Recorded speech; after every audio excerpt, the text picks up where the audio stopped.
Hello प्यारे बच्चों, welcome to you in global educational institute. How are you all? I hope that you all are fine and I am also fine. प्यारे बच्चों, हमने आपको इससे पहले लेक्चर में दर्पण के बारे में, प्रकाश के परावर्तन के बारे में और फोकस दूरी के बारे में, फोकस के बारे में एक्सप्लेन किया था। अब हम आपको प्रैक्टिकली समझाते हैं दर्पण क्या होते हैं। यदि हम एक ट्रांसपेरेंट ग्लास को, एक पारदर्शी ग्लास को एक साइड को पॉलिश कर देते हैं तो इसका दूसरा भाग प्रकाश का परावर्तन करता है, और यदि हम उभरे हुए भाग को पॉलिश करते हैं तो इसका दबा हुआ भाग प्रकाश का परावर्तन करता है। यदि दबा हुआ भाग प्रकाश का परावर्तन करता है तो ये अवतल दर्पण कहलाता है, और यदि उभरा हुआ भाग प्रकाश का परावर्तन करता है तो ये उत्तल दर्पण कहलाता है। अवतल दर्पण से जो भी इमेज बनती है, जो भी प्रतिबिंब बनते हैं, वो सारे उल्टे बनते हैं और दर्पण के सामने बनते हैं। ये सभी वास्तविक बनते हैं। अब देखिए, ये हमारे पास एक दर्पण है जिसका उभरा हुआ भाग पॉलिश किया गया है और दबे हुए भाग से प्रकाश का परावर्तन होता है। देखिए, ये लाइट यहां पर जैसे ही हमने इसको स्ट्राइक किया तो ये इसका परावर्तन कर रहा है। तो ये हमारे पास अवतल दर्पण है। ये प्रकाश का परावर्तन दबे हुए भाग से करता है और इसके उभरे हुए भाग पर पॉलिश की गई है।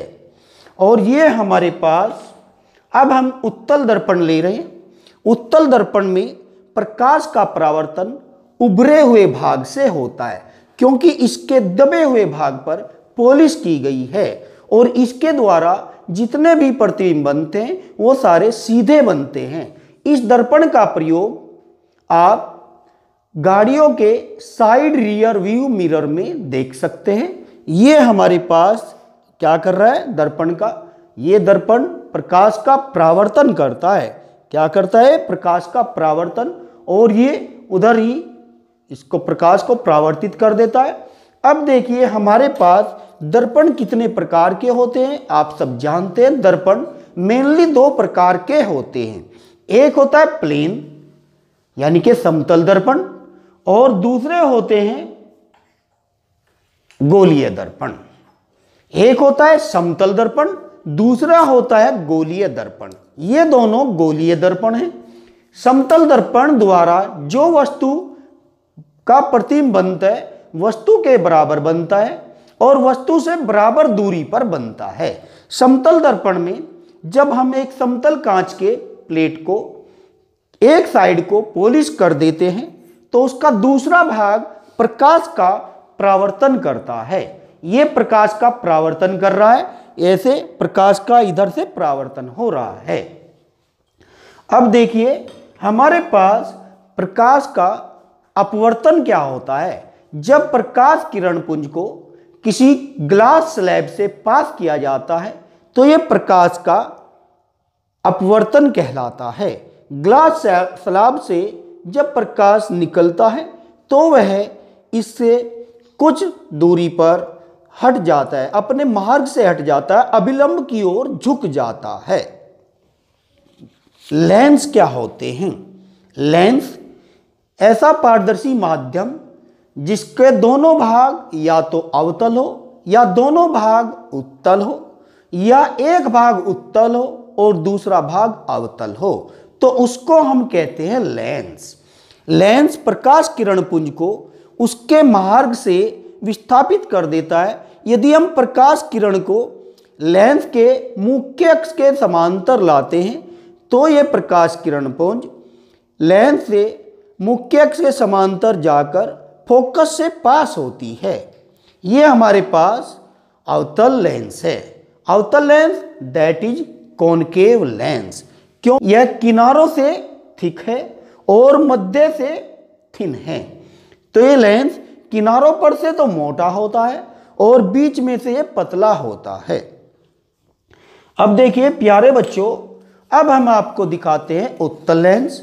उत्तल लेंस की क्या पहचान है, आइडेंटिटी क्या है? उत्तल लेंस मध्य में से तो मोटा होता है, किनारों पर से ये पतला होता है, ये उत्तल लेंस है।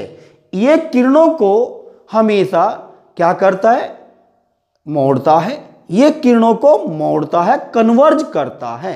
और अवतल लेंस किरणों को फैलाता है, ये किरणों को फैला देगा। जो लाइट रे ये पास हो रही है, मुख्य अक्ष के पैरेलल आ रही है, तो इसको मुख्य अक्ष से दूर पहुंचा देगा। ये है अवतल लेंस। ये हमारे पास ग्लास स्लैब है और ये देखिए, ये हमारे पास प्रिज्म है, ये हमारे पास प्रिज्म है। प्रिज्म से यदि व्हाइट लाइट को पास किया जाता है तो वो 7 कलर में स्प्लिट हो जाती है। और ये भी हमारे पास एक बड़ा प्रिज्म है, इससे अगर लाइट को पास करते हैं तो वो अपने मार्ग से थोड़ा खिसक जाती है। ये देखिए, आपको लाइट के अभाव में, लाइट के रिफ्लेक्शन के कारण यहाँ पर थोड़ा कम ही दिखाई दे रहा होगा। ये इसको देखने के लिए अब हम थोड़ा अंधकार करते हैं, जिससे आपको लाइट बिल्कुल सही सही दिखाई दे। ये देखिए प्यारे बच्चों, यहां से लाइट का प्रिज्म से जैसे ही लाइट को पास कराते हैं तो ये अपने मार्ग से हट जाती है। हाय